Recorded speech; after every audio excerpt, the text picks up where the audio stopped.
Okay, let's see. This one right here should do it.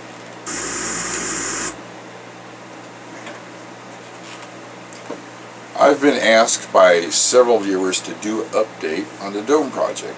So this will be the December Geodome update. I've mainly been featuring the progress over on my Facebook page and video shorts. And now originally what I'm going to do when I get it done was do one more outing with it and then feature the Dome then and show you how I built the cover, put the heat in it, the electrics and all that.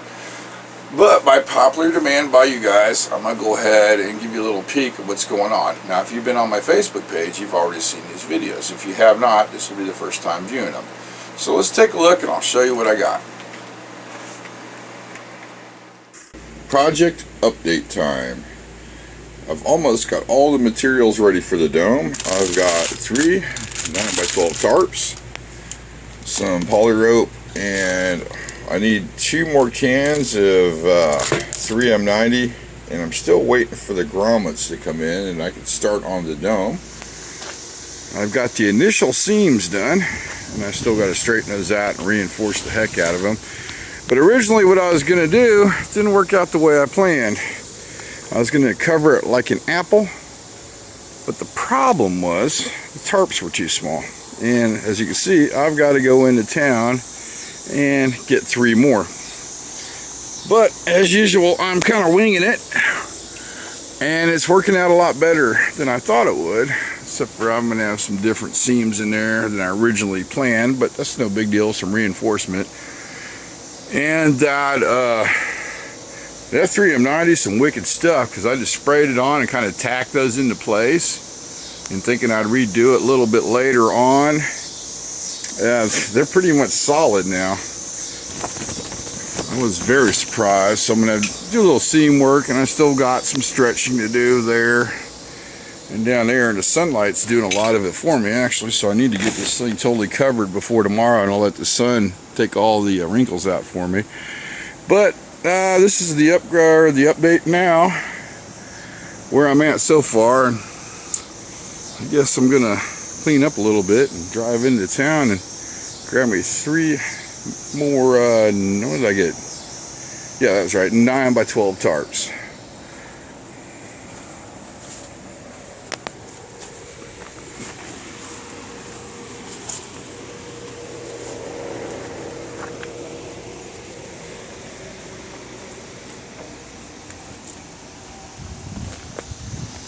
Day 2 of the project.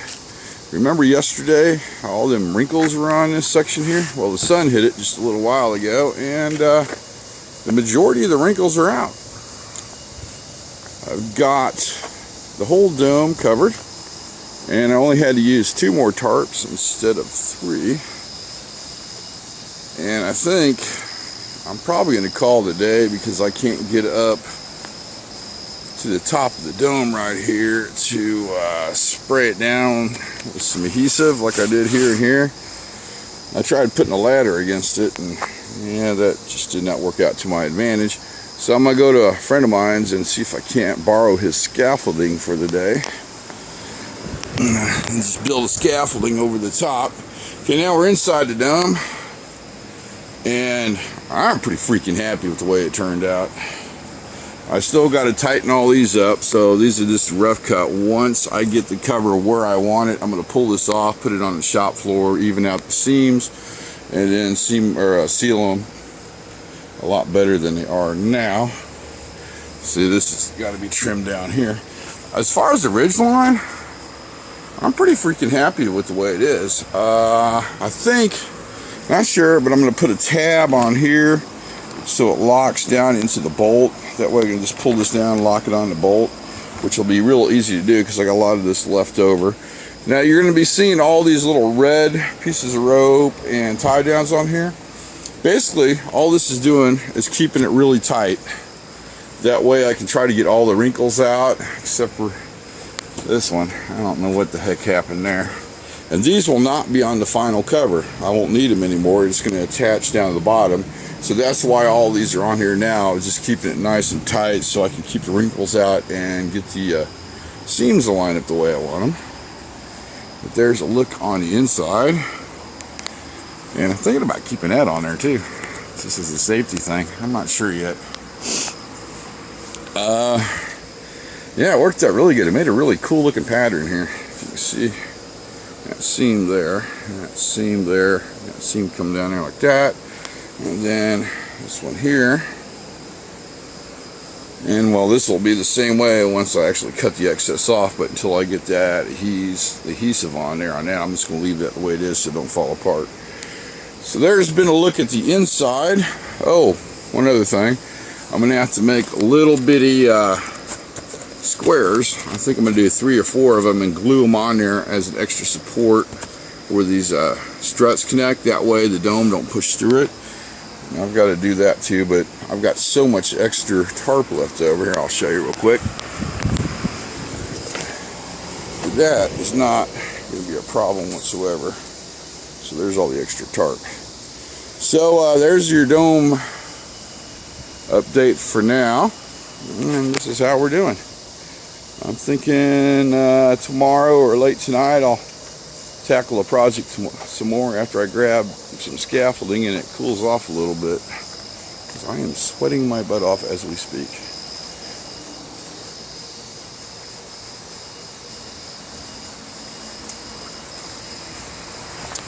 I want to show you I'm working on it on the floor here of the shop and getting the seams all tightened up.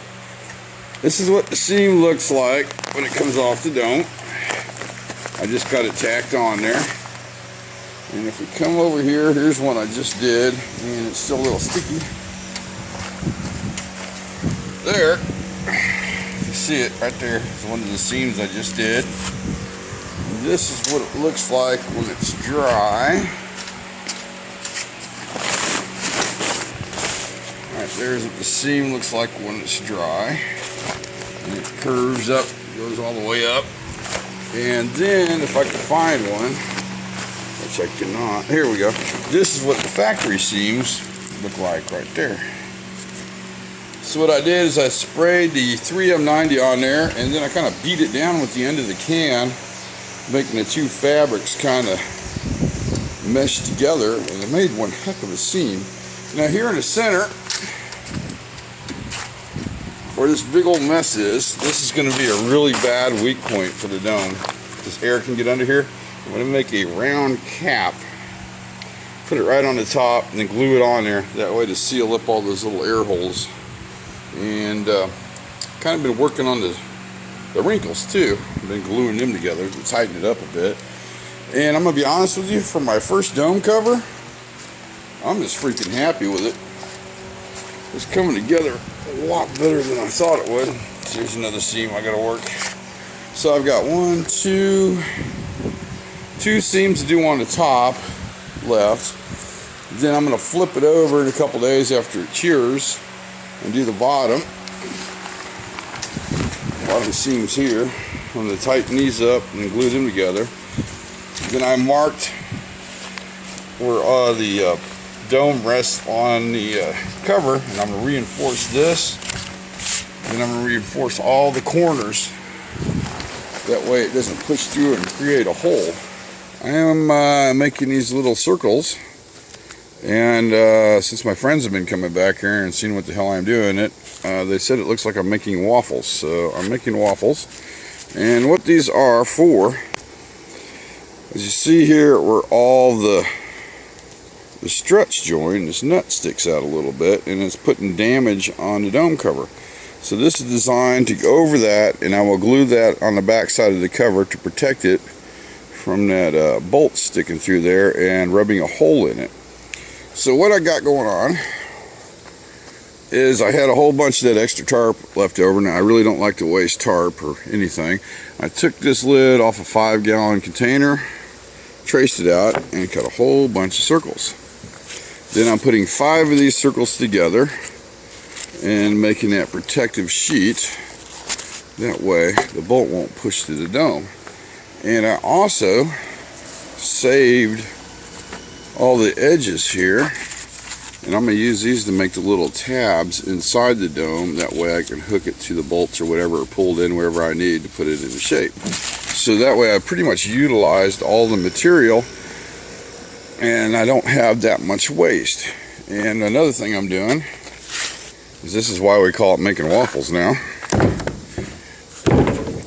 is I put this board here, instead of trying to work all the air bubbles out, I simply, and it's kind of stuck on there, kind of like making waffles. As I press it with this board, then I work the bubbles out with this cup lid. Let's put this one in the press. Put the brick on top of it, and I'm just going to let it sit there until it dries. That way all the bubbles get worked out and it gets stuck together quite nicely. It's the only word I could come up with with that at the moment. Alright, anyway, that's what's going on today. A little bit later, I'm going to be taking the cover into the shop and finishing the seams out, and then hopefully gluing the waffles to it. So I'll check back with you maybe later on today. I've got it flipped over now. I've already done the top of it, got all the seams mashed in real good. And I'm starting to put the waffles in.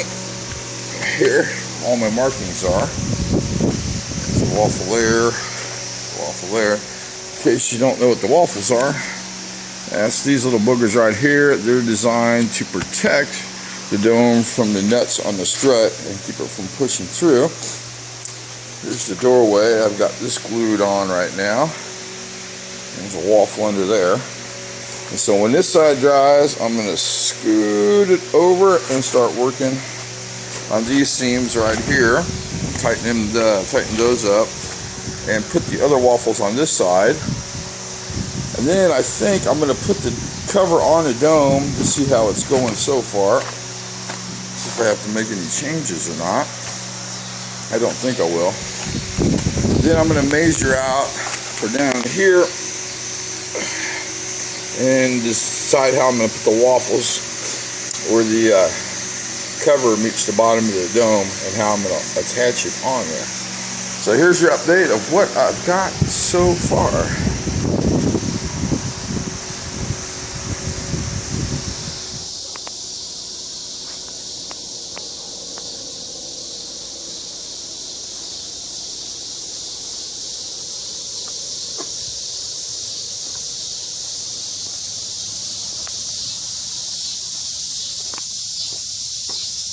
As you can see, I have thrown the dome cover on. This will be the first fitting since I've glued all the seams up. And I'm going to be honest with you, I'm happy. It went together a lot better than I thought. All the waffles have lined up, and when I stretch the dome out, they will line up perfectly with the trusses and the bolts.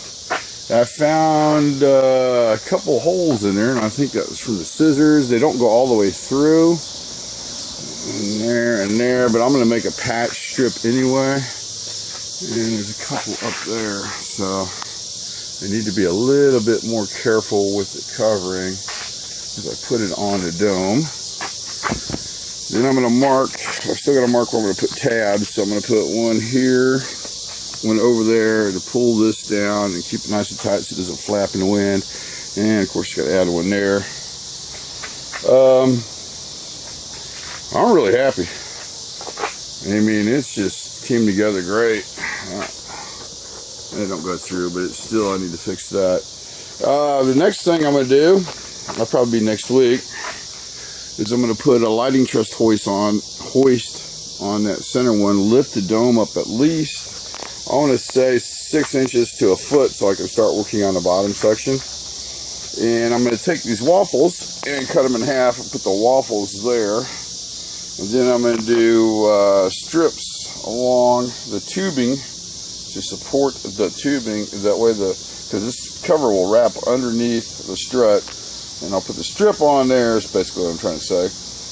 That way it doesn't push through, since I'm going to actually use the dome to hold it down, and I'll put an eyelet, just hook it to the struts. Then the floor will come right in under the top of it, and there should be no way in hell that water is going to get in. And I have been marking some of the areas, like there's one here, it looks pretty sketchy, and I think over here somewhere, that's where the ladder crashed into it, so I'm going to fix that.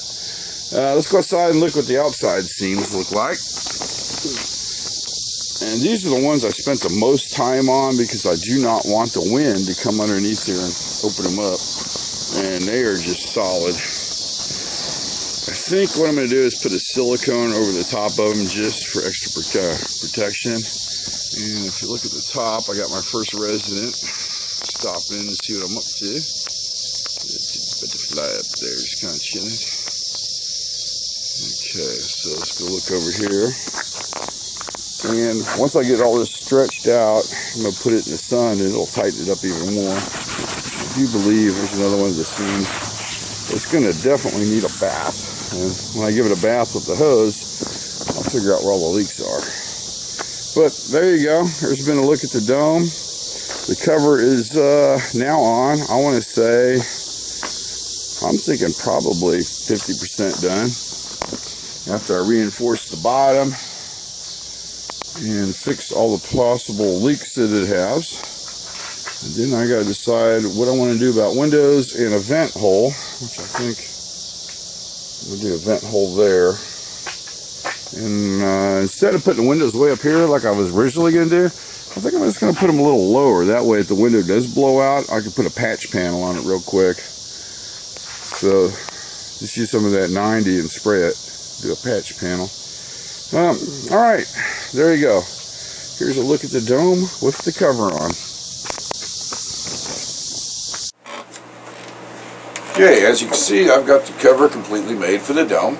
The only thing I have not put on it yet are the grommets, and the reason I haven't done that is because I keep changing my mind on how I want to mount the cover on the frame. So I'm still working on that. Another thing that's going on right now, I am working on the stove, the heat source for it. That's the next project, and it is being featured on my Facebook page. If you want, you can go over here and take a look at it. In fact, you know what? I think I will give you a little sneak peek of the stove project in case you don't want to swing by the Facebook page. So there has been, let's get this lined up, a look at the Geodome and how far I've gotten, and hopefully within the next month or so it'll be set up and I'll have a stove in there. So, like always, thanks for watching. Okay, I'm going to talk a little bit about the stove and what it looks like when you get it out of the box, and talk about some of the easy modifications you can make to make it work a lot better. First thing is, when you get it out of the box, you're going to notice this hinge here is extremely crooked, and the latch mechanism doesn't work worth a crap. So what I did first on the hinges is on the center one right here is I took a pair of vice grips and crimped it down there and there extremely hard, and what it did is it straightened the hinge up when it's closed. Now when it's open, it's going to be a little crooked, so don't worry about it. The second thing I did, and this is actually a collaboration from me and another gentleman, actually his name is Bob. First thing is this would not stay up all the way, so I put a simple tack weld in there to hold this rod into place and to keep this facing forward so you can open and close it. Originally what I was wanting to do is I was going to put a piece of flat metal there and bend it and totally redo this whole hinge system. But Bob said, why do that? Well, we can grab some spare parts out of the old junk pile around back, and that's what we did. So I found a piece of metal right there, put it in, and it's happened to be the same size as the hook. Shot a tack weld there, and a tack weld over there. And I'm not sure what this piece of metal is, but you could probably use a big nut or something like that and weld on there, and it held it into place great. Then the problem was the door was not shutting all the way, and it still had a massive gap in there, so I attempted to bend the rod. That didn't work. So Bob suggested, well, why don't you just put a piece of metal on the back side of the rod, and it'll push pressure up against this plate on the door and hold it together tighter. And if it does come loose down the road, you can just bend this in a little bit more to put more pressure on it. So we got a hex nut. See that right there, and just threw a little tack weld on that, and now the door shuts tight. So that's an easy way to solve that problem right there. Now if you don't want to do all this work and don't have access to a welder, you can probably go to a place that sells wood burning stoves and actually get a proper lock mechanism. And I'm not sure how much they run. Okay, now we needed to solve another problem. With this opening and closing all the time, the darn nut in the back kept coming loose, and it kind of defeated the purpose of all the work I did here on the door. So I went, put a nut, then a lock washer and another nut, and tightened them down as tight as I can get, and still left a little bit of play so it could come up and down. Another thing I need to do is do the same thing to the front vent so it doesn't come loose. And on the back vent, I'm just going to put, you can't even see the little guy, there he is. Before I do the first burn, I'm going to put a nut and a washer on there and tighten it down all the way, because you do not need to use that back vent. I'm not sure why the heck they put it on there, but anyway. Okay, let's talk about stovepipe. Here's a stovepipe, and I need to come up with 2 more links. And I was going to get some stainless steel exhaust pipe and then put it down in the expander. We got a tube expander in the shop, and expand those out so it'll fit on there. Well, I got to looking. On the side of the stove, it has these 2 tubes. I'm not really sure what they're for. And see, that closes down with them, not with them on there at all, so it's no big deal. But they're the exact same size as the pipe. See? So I'm going to throw these on the expander and use these for the 2 sections I need for the dome, and it'll clear the top with no problems whatsoever. So that solved that problem, and trying to find stainless steel pipe that's like 4 inches in diameter, which is kind of hard to do. Alright, put that little booger back on. Now, one other thing I'm working on, this is the hat, and it's got the spark arrestor in there. What it does is basically when the sparks shoot up to the top of it, it deflects them around. But I don't think that's just going to be enough, because the dome's got the PVC, it's not PVC, the poly tarp on there, and it doesn't take much to burn a hole in them. So another thing I think I'm going to do is I got some more expanded metal, and I'm going to wrap it around the top here and then put it on with a radiator clamp. That way I just have a little bit more protection. The only thing is you got to be very careful to make sure that doesn't clog up on you. Another thing we're talking about doing, actually Bob's going to help me out on this one, he's got a lot of great ideas on this project, is if you notice, once you get these stacked up quite high, they are very loose and flimsy. In fact, I can't get this one on there, so I'm not going to worry about it at the moment. But we're talking about putting a rivet here, probably about, so maybe a ½ inch down where this pipe fits on. And then we're going to come down here, and with the grinder, we're going to grind a little straight, and then come over at an angle, and then come down again and put in like a locking mechanism.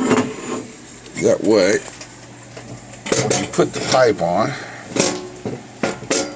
which this one is not cooperating right now. Hang on, let me fix this.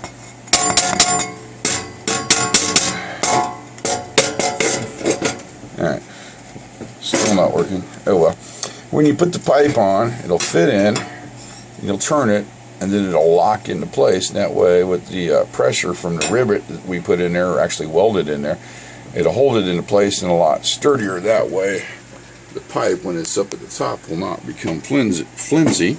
So that's one of the next projects I'm going to be working on. Alright, so this is what I got so far on the stove. And yeah, when we are going to be doing the first burn here in a couple days, and I will upload footage of that, I have a strong feeling that the paint's going to come off of it, because it doesn't look like it's that high of a temperature. But that is an easy solve, so I'm not going to worry about that. But we'll get to that, cross that bridge when we come to it. So this is what I've got so far.